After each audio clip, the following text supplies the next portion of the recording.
AV de Villiers যা করতে পারে নাই তাই করে দেখিয়েছে ব্রেভেস।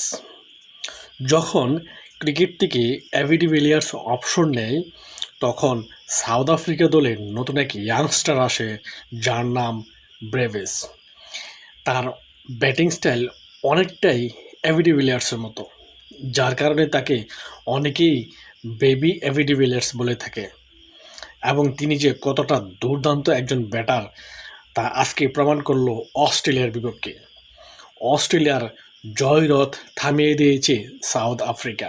ব্রেভিস ৪১ বলে ১০০ করে এবং শেষ পর্যন্ত ৫৬ বলে ১২৫ রান করেন এবং অস্ট্রেলিয়াকেও তারা ৫৩ রানে হারিয়েছে। অস্ট্রেলিয়া একের পর এক বিধ্বংসী ইনিংস খেলতেছিল। তারা দুর্দান্তভাবে একের পর এক হারাচ্ছিল।